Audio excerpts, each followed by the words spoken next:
음모론에 관심이 있어?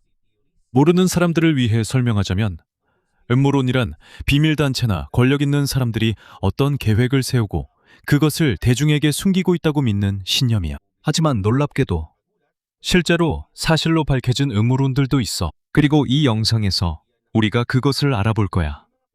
믿기 힘든 이야기들도 있어. 예를 들어 예전에 CIA가 도청 장치를 숨긴 고양이를 만들어서 스파이 활동에 사용했다는 이야기가 있었어. 또한 애플이 일부 구형 아이폰의 성능을 일부러 낮췄다는 이야기도 있었지. 처음에는 이런 이야기들이 음모론처럼 들렸어.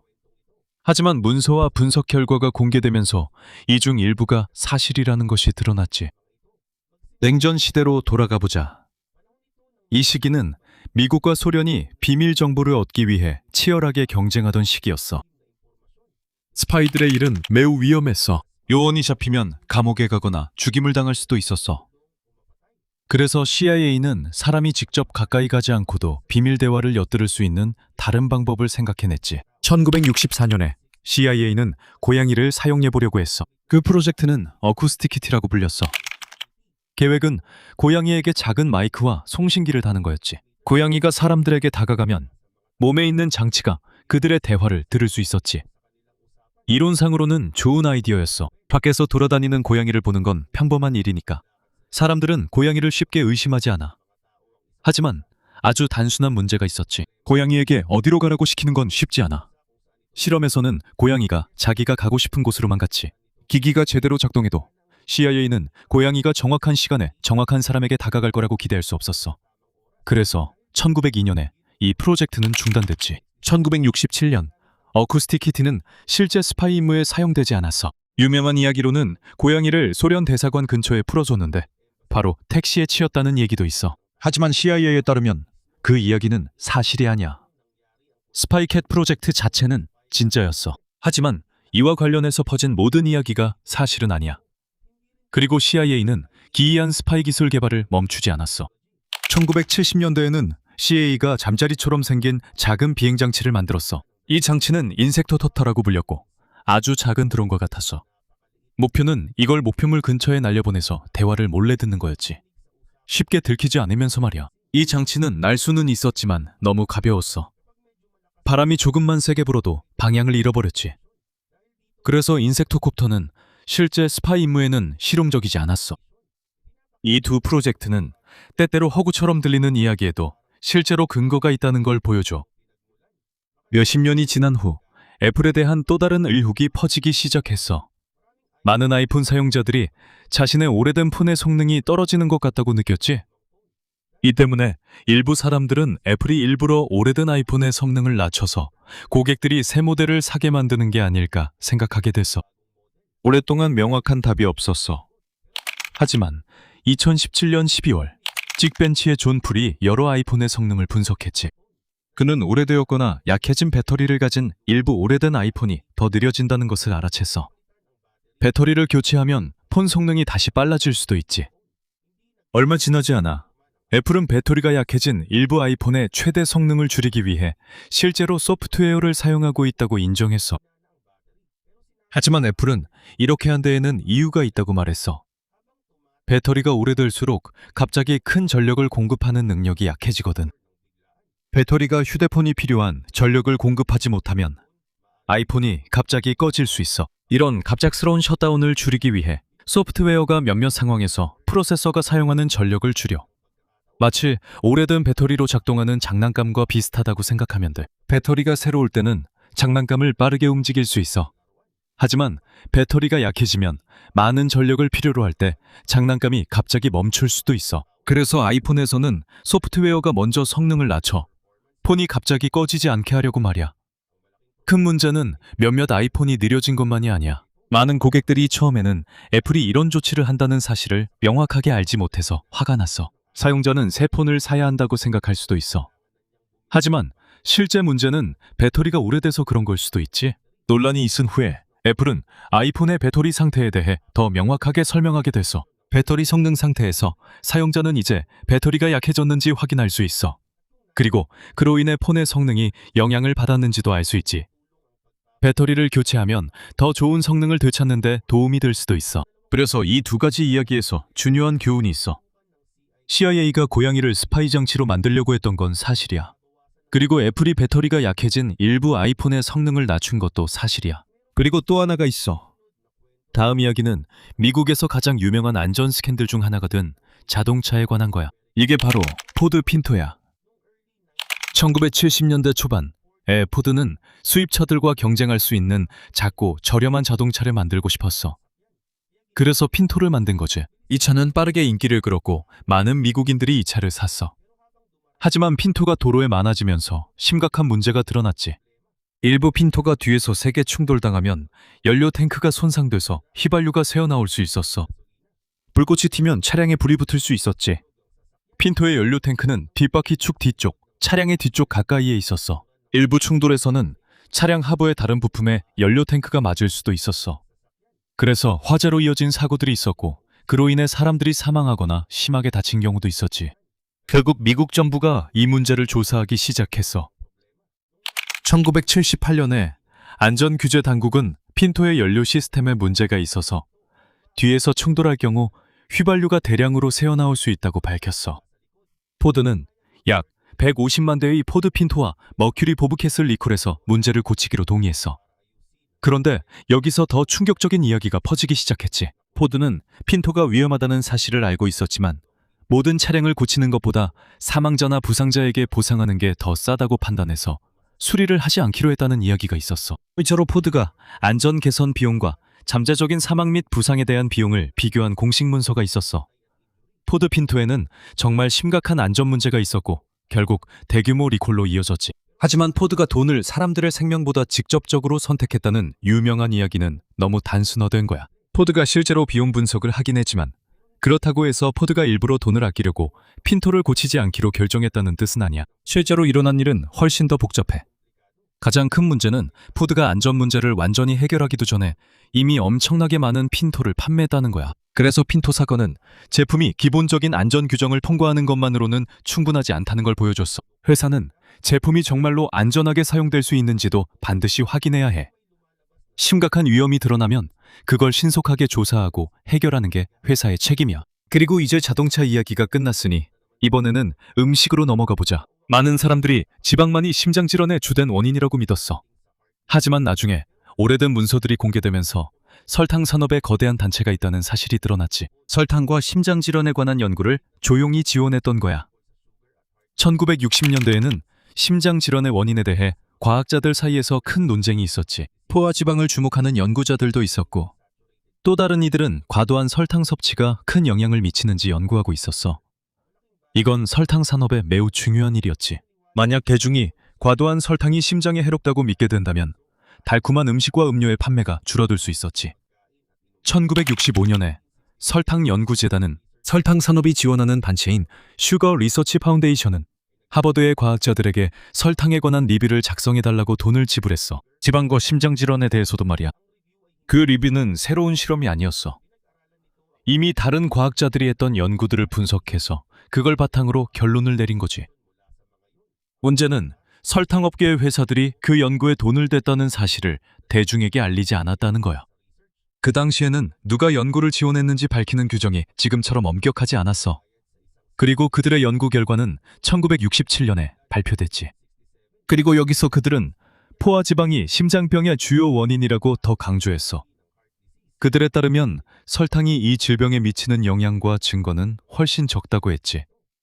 수년이 지난 후 연구자들은 설탕연구재단과 하버드 과학자 사이에 오래된 편지들을 발견했어.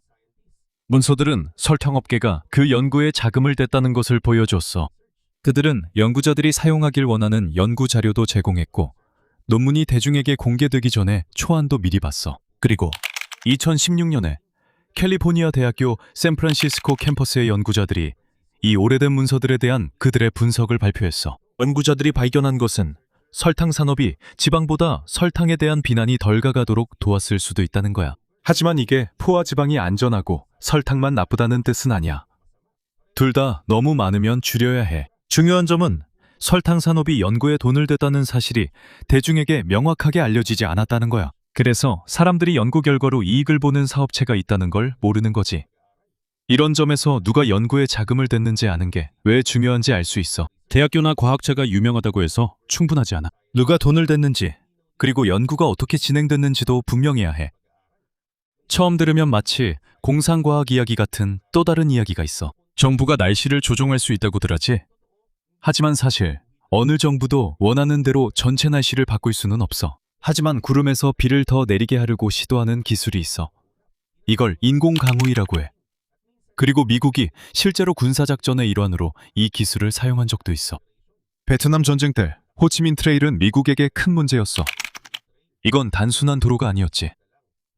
이건 베트남, 라오스, 캄보디아에 걸쳐있는 거대한 도로망이었고 북베트남군이 식량, 무기, 병사를 운반하는 데 사용했어. 미군은 비가 많이 오면 도로가 진흙탕이 돼서 트럭들이 지나가기 힘들어진다는 걸 알아챘어. 그래서 몇몇 지역에 비를 더 내리게 해보자는 생각을 하게 됐지. 여기서 비밀 프로그램인 프로젝트 포파이가 시작됐고 지금은 오퍼레이션 포파이로 더 잘 알려져 있어. 미군은 인공강우 기술을 사용했지. 비행기가 적절한 구름에 작은 화학 입자들을 뿌려 비를 더 많이 내리게 하려고 말이야. 그렇다고 구름이 전혀 없을 때 비를 만들 수 있다는 뜻은 아니야. 이 과정이 효과를 내려면 먼저 적절한 종류의 구름과 날씨가 필요해. 오퍼레이션 포파이의 목표는 일부 보급로에 물을 더 많이 만들어서 길을 진흙탕으로 만들고 적군 트럭이 지나가기 어렵게 하는 거였어. 이제 작전은 1967년에 시작해서 1972년까지 계속됐어. 이 작전은 오랫동안 대중에게 숨겨져 있었어. 기자들과 국회의원들이 이 사실을 알게 되자 미국에서는 전쟁에서 기상조작을 사용하는 것에 대해 큰 논쟁이 일어났지. 1974년에는 미국 상원에서 이전의 비밀 기상조작 프로그램에 대해 직접 논의했어. 하지만 한 가지는 분명히 해야 해. 오퍼레이션 포파이가 베트남의 전체 날씨를 통제할 수 있었다는 것은 입증되지 않았어. 이 작전이 한 일은 선택된 구름에 비를 더 내리게 하려고 시도한 거야. 몬순 시기에는 원래 비가 많이 오기 때문에 실제로 얼마나 큰 효과가 있었는지 알기 어렵지. 환경을 무기로 사용할 수 있다는 두려움 때문에 유엔은 국제협정을 만들었어. 이 협정은 엠모드 협정이라고 불리며 1976년에 승인되었지. 1977년에 서명을 위해 공개되었고 1978년에 발효되었어. 이 협정은 환경 변형을 무기로 사용하는 것을 금지하고 있어. 만약 그것이 광범위하고 장기적이거나 심각한 피해를 줄 수 있다면 말이야. 이 협정이 평화적 목적의 인공강우까지 전부 금지하는 건 아니야. 그래서 지금까지도 몇몇 나라들은 비를 더 내리게 하거나 물 공급을 돕기 위해 인공강우를 계속 시도하고 있어. 그래서 정부와 날씨 조작에 관한 이야기는 실제로 일부 사실이야. 하지만 그렇다고 정부가 태풍을 만들거나 전체 기후를 바꾸거나 원하는 대로 언제든지 날씨를 조종할 수 있다는 뜻은 아니야. 찜은 사실은 더 단순해. 미국 군대가 베트남 전쟁 때 일부 지역에 비를 더 내리게 하려고 인공강우를 시도했어. 그리고 이제 다음 이야기는 날씨에 관한 것이 아니야. 이번에는 미국 정부의 사무실에 몰래 침입한 회원들이 적발된 한 종교단체에 관한 이야기야. 그 단체는 사이언톨로지 교회야. 사이언톨로지는 미국 작가 앨런 허버드의 아이디어에서 시작됐어. 1950년대에 이 단체는 성장했고 이후 여러 곳에 교회와 조직을 세웠어. 사이언톨로지가 커지면서 몇몇 정부 기관과도 많은 문제를 겪게 됐지. 가장 큰 분쟁 중 하나는 세금 문제였어. 1967년에 미국 국세청, 즉 IRS는 캘리포니아에 있는 주요 사이언톨로지 조직의 면세 자격을 박탈했어. 면세 자격은 일부 종교단체와 자선단체에게 특정 세금 면제 혜택을 주는 특별한 지위야. 나중에 미국 조세법원도 IRS의 결정을 지지했고 그 조직이 상업적인 활동을 많이 했으며 주요 임원들에게도 돈이 흘러갔다고 밝혔어. 하지만 일부 사이언톨로지 임원들은 단순히 법적 싸움만 한 게 아니었어. 1970년대에 그들은 스노우 화이트 작전이라는 비밀 작전을 벌였어. 그들의 목표는 사이언톨로지와 엘에 관한 정부 기록을 입수하고 조작하는 것이었지. 론 허버드. 그걸 위해 사이언톨로지 회원 몇 명이 몰래 정부 기관에 침입해서 문서를 훔치고 여러 가지 방법을 사용했어. 그들이 얻어서는 안 되는 정보를 얻기 위해 타깃에는 국세청, IRS과 법무부 또 포함됐어. 간단하게 생각해보면 어떤 조직이 정부가 자신들에 대해 가지고 있는 기록을 원하지 않는 거야. 합법적인 방법을 거치지 않고 그들은 비밀리에 회원들을 보내 사이언톨로주지에 관한 정보 파일을 빼냈어. 이 비밀 계획이 바로 스노우 화이트 작전, 오퍼레이션 스노우 화이트이라고 불렸지. 이 작전의 목표는 사이언톨로지의 문제를 일으킬 수 있는 정부 기록을 입수하거나 수정하는 거였어. 그들이 한 일은 불법이었고 많은 정부기관이 영향을 받았기 때문에 스노우 화이트 작전은 큰 사건이 되었어.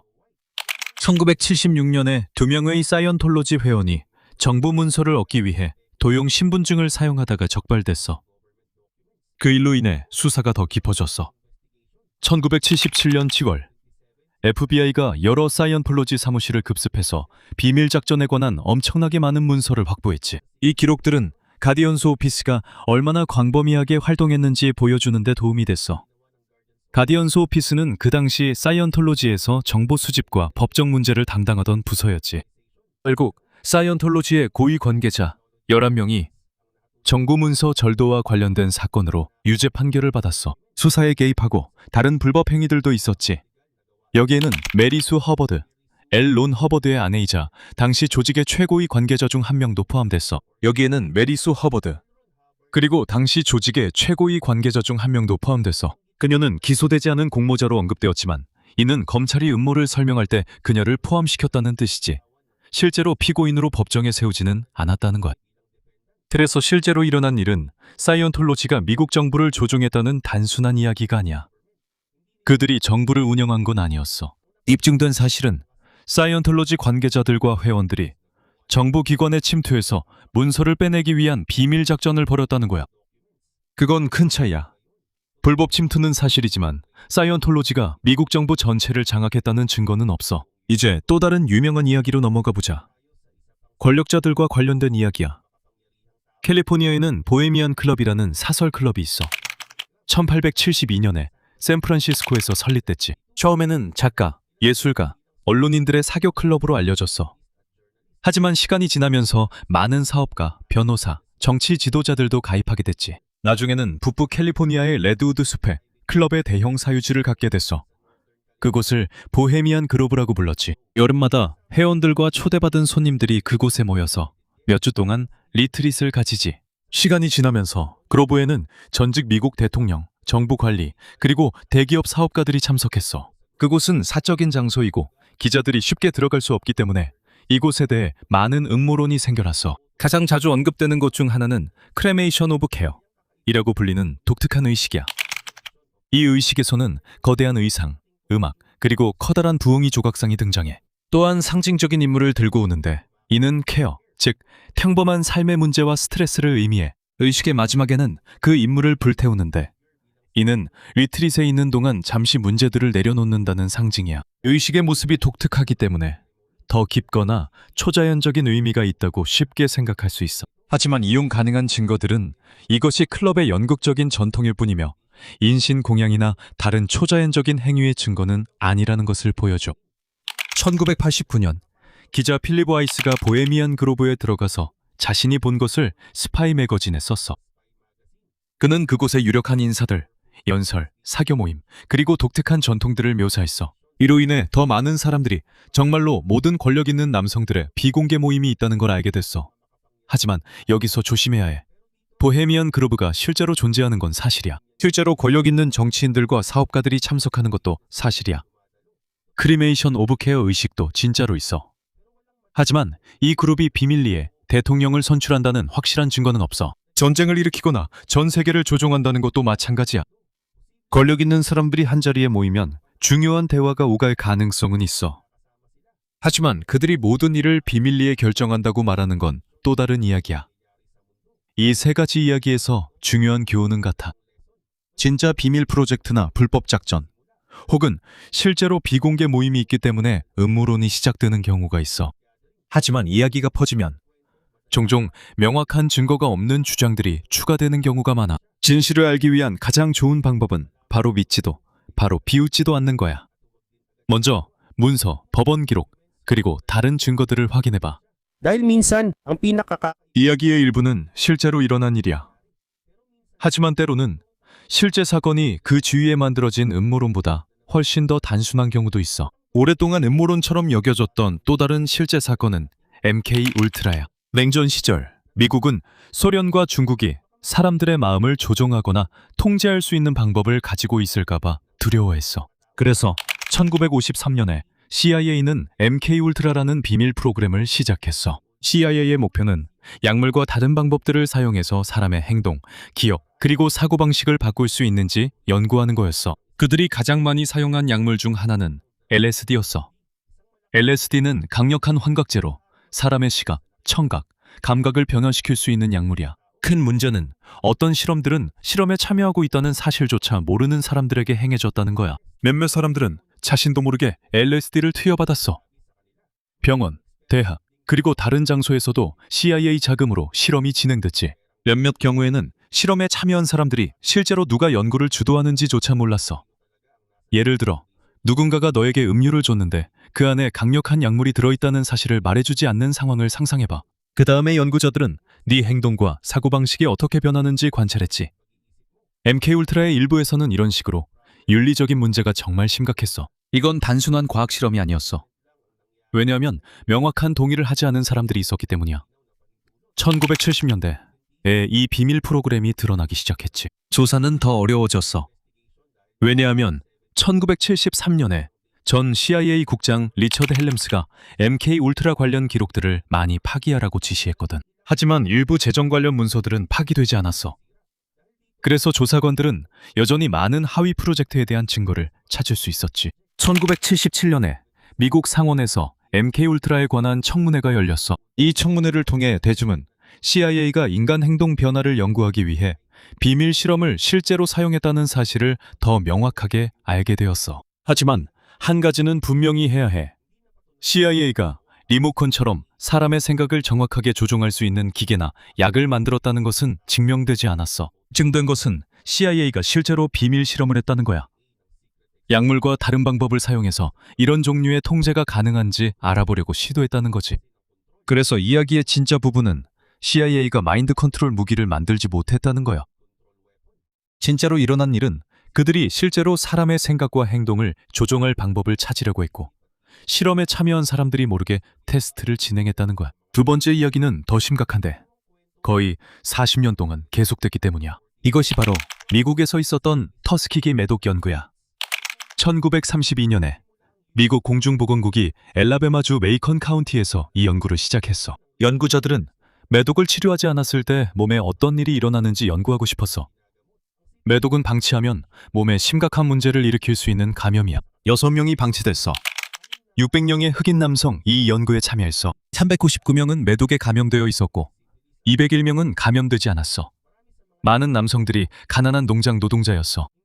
그들에게 연구가 실제로 무엇을 하는지 제대로 알려주지 않았고 지금의 의료 연구에서 요구되는 충분한 설명에 근거한 동의를 받지도 않았어. 연구가 시작될 때는 매독에 대한 간단하고 확실한 치료제가 없었지만 1940년대 페니실린이 효과적인 치료법이 되면서 상황이 달라졌어. 여기서 문제가 더 심각해졌어. 약이 있었음에도 불구하고 연구자들은 매독에 걸린 남성들에게 제대로 된 치료를 제공하지 않았어.